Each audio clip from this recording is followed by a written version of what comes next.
নওদা সিপিএমের পথসভায় ওয়াকফ বিল সম্পর্কে গুরুত্বপূর্ণ বিস্তারিত আলোচনা করলেন আমতলা হাই স্কুলের শিক্ষক তথা সিপিএম নেতা শ্রমিক মণ্ডল। বিস্তারিত দেখুন। আপনাদের কমিউনিস্ট পার্টির পক্ষ থেকে অভিনন্দন।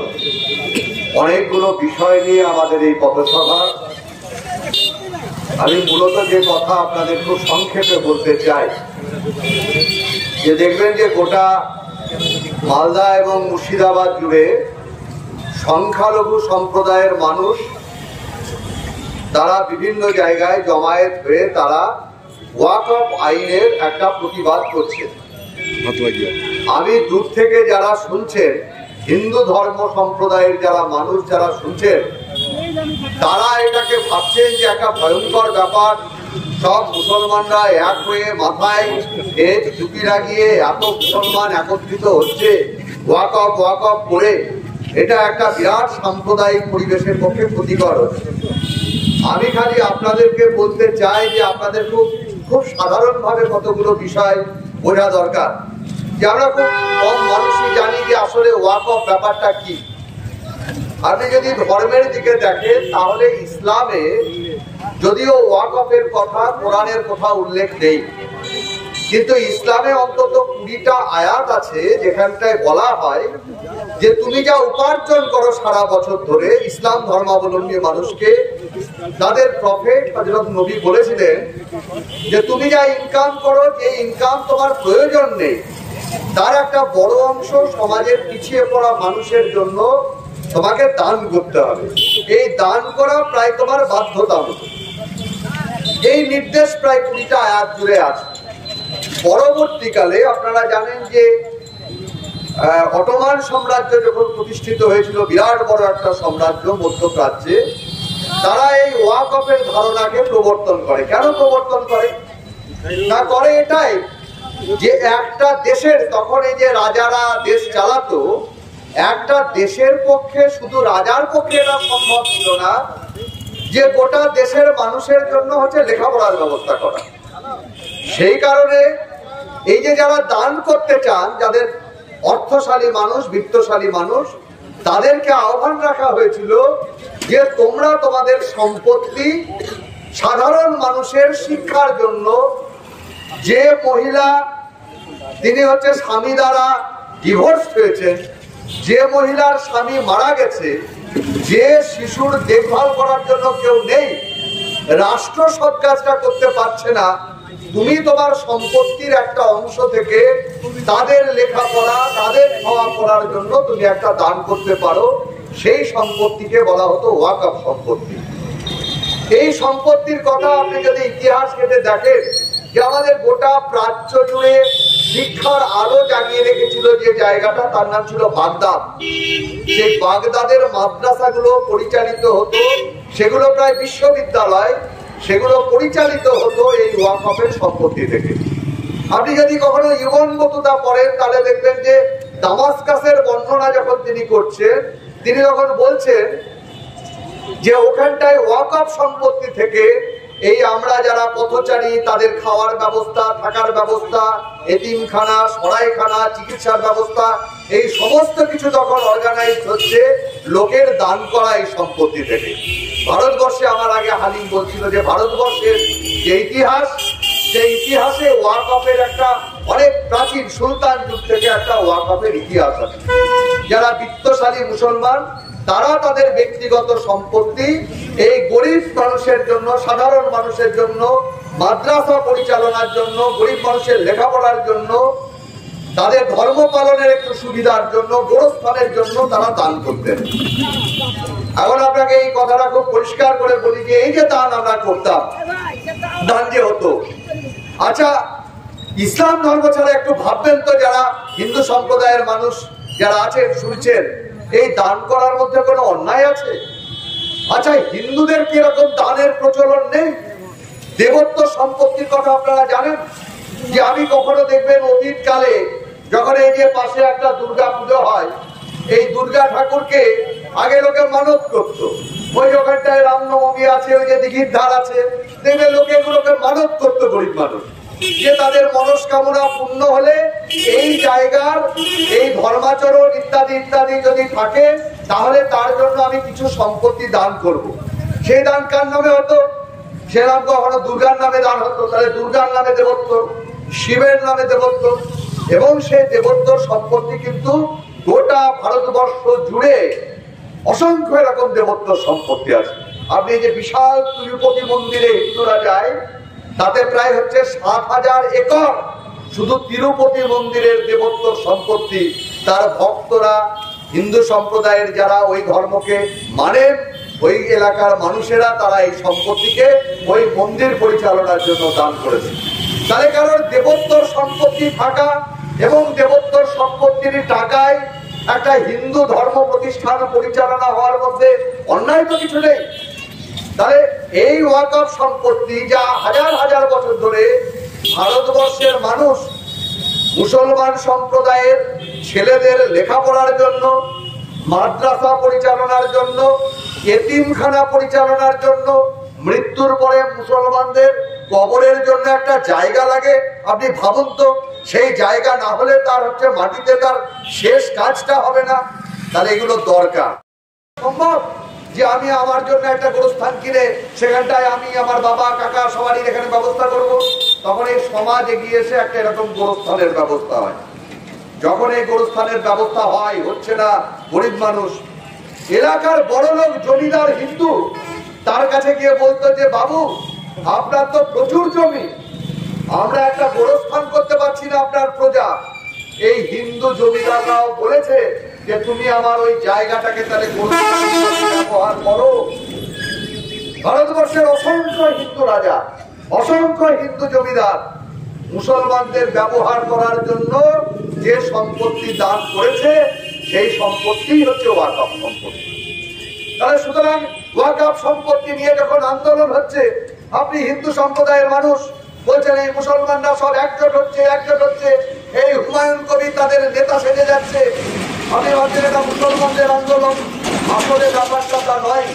আমি সব ভারতবর্ষের নাগরিককে এই গোটা বিষয়টাকে একটু অনুধাবন করতে বলবো।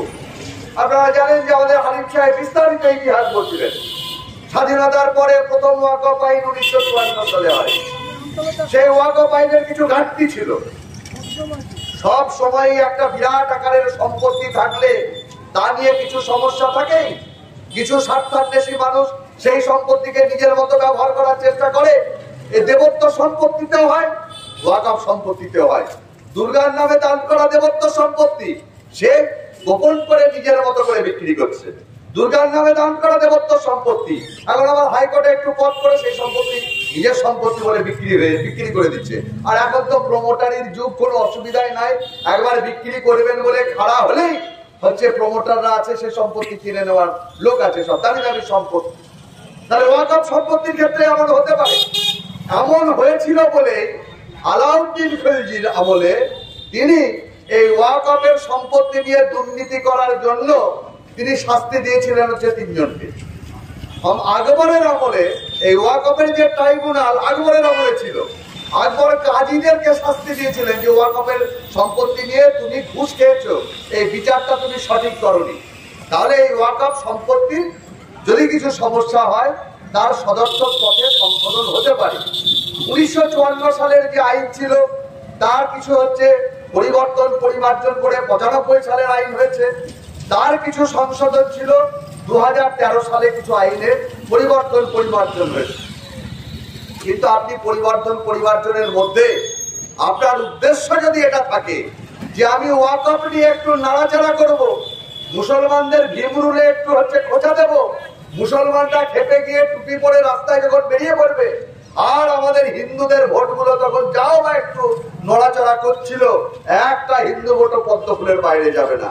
গোটা দেশ জুড়ে যদি বিজেপি এই উদ্দেশ্যে ওয়াকফের আইন আনে, তাহলে আমি হিন্দু সম্প্রদায়কে বলবো যে বিপদ মুসলমানদের থেকে বেশি আপনার। আপনার গ্যাসের দাম, ওয়াকফের বিলও হয়েছে, আপনার গ্যাসের দামও 50 টাকা বেড়ে গেছে। আপনি হিন্দু হিন্দু মুসলমান মুসলমান করে যখন এই শুধু এর বাইরে আর কিছু ভাবতে পারছেন না যে মোদি তো বিরাট টাইট দিয়ে দিয়েছে মুসলমানদের, সারাদিন মুসলমানরা হচ্ছে দৌড়ে দৌড়ে বেড়াচ্ছে ওয়াকফ ওয়াকফ করে। আমি কেন দৌড়ে বেড়াচ্ছে বুঝলাম না, আমি খোঁজও রাখলাম না। আমার গিন্নি হয়তো একটু বুঝতে পারলো যে গ্যাসের দাম 50 টাকা সিলিন্ডারে বেড়ে গেল। এইটাই হচ্ছে গোটা দেশ জুড়ে এই হিন্দুত্বের রাজনীতির, যার বিরুদ্ধে আমাদেরকে ঐক্যবদ্ধ ভাবে লড়তে হবে। কি অসুবিধা হয়েছে, আইনটায় কি সমস্যা আছে? কেন মুসলমানরা মনে করছে, গোটা ভারতবর্ষ জুড়ে বিরোধীরা মনে করছে যে আইনের মধ্যে হচ্ছে কিছু বেআইনি কাজ করা হয়েছে, নতুন আইনে কিছু অসুবিধা আছে? অসুবিধাটা হচ্ছে এইটাই যে ধরুন বলা হয়েছে একটা আইন করা হয়েছে, কিছু আইনের ভালো দিক আছে, আবার কিছু খারাপ দিক আছে। এই খারাপ দিকগুলো খুব মারাত্মক, খুব উদ্দেশ্য প্রণোদিত ভাবে করা হয়েছে। তো আমি একটু সংক্ষিপ্ত পরিচয়ে আলোচনা করতে হচ্ছে বলে আমি কয়েকটা বিষয় উঠে যে 400 বছর আগে কোন জমিদার ছিল আমাদের এই রায়পুর মৌজায়। তিনি এই এলাকার মুসলমান প্রজাদের জন্য একটা জায়গাকে বলেছিল, আমাদের সবই হলো, আপনার জমিতে কাজ করি, আপনার জমিদারিতে আমরা থাকি, আমরা মরে গেলে হচ্ছে গোড় দেবো কোথায়, কবর দেবো কোথায়? তিনি বলেছিলেন যে ওই ভিতরের মাঠে ওই জায়গাটায় বাগানের পাশে ওইটা তোমাদেরকে গোরস্থান হিসাবে ব্যবহার করতে দিলাম। ধরুন 200-300 বছর ধরে সেই সম্পত্তিটা গোরস্থান হিসাবে ব্যবহার হচ্ছে। ভারতবর্ষের এতদিনের আইন ছিল যে বাই ইউজার, বছরের পর বছর আপনি যদি কোনো একটা জায়গা গোরস্থান হিসাবে, ঈদগাহ হিসাবে বা মসজিদ হিসাবে ব্যবহার করেন, তাহলে সেই সম্পত্তিও ওয়াকফ বোর্ডের অধীনে আনা হবে। বলছে যে না, যদি 400 বছর আগেকার পুরনো পাকা কাগজপত্র না থাকে, তাহলে আমি সেই সম্পত্তিকে, আর সেটা ঈদগাহ হোক, আর সেটা মসজিদই হোক, বা সেটা গোরস্থানই হোক, আমি যদি তিনি 400 বছরের পুরনো যে জমিদার দিয়েছিল মৌখিক কথা এই ধরনের কোন ওয়াকফকে আমি মানব না। আপনি জানেন ভারতবর্ষে এই ওয়াকফের মধ্যে হিন্দুদের প্রপার্টি থাকলে বেশিরভাগই হচ্ছে মুসলমানের প্রপার্টি। তারা তাদের ধর্মের জন্য, তারা তাদের ধর্ম যারা পালন করে তার বিধবাদের জন্য, মানে এতিমদের জন্য, অর্থাৎ অনাথ যারা, তাদের জন্য যে সম্পত্তি মৌখিক ভাবে ব্যবহারের অনুমতি দিয়েছিলেন, 400 বছর ধরে যে সম্পত্তি ওয়াকফের সম্পত্তি হিসাবে ব্যবহার হচ্ছে, এই নতুন আইনে বললো যে আমি এটা মানবো না। এমনকি যে বাবরি মসজিদের রায়, যে রায়ে অনেক কথা ভারতের হিন্দু সম্প্রদায়ের সপক্ষে যে রায় দেওয়া হয়েছে, সেই রায়েও বলা হয়েছে যে বাবরি মসজিদটা যে স্থানে আছে কয়েকশো বছর ধরে সেটা মসজিদ, সেই জন্য ওটাকে ওয়াকফের প্রপার্টি বলে করা হবে, যদিও তাদের কাগজপত্র ইত্যাদি ইত্যাদি স্পষ্ট নয়। আপনি যদি সুপ্রিম কোর্টের রায়টা পড়েন তাহলে দেখবেন যে বাবরি মসজিদের রায় দিতে গিয়ে আমাদের দেশের বিচারপতিরা সেটাকে ওয়াকফ প্রপার্টি হিসাবে মানছেন।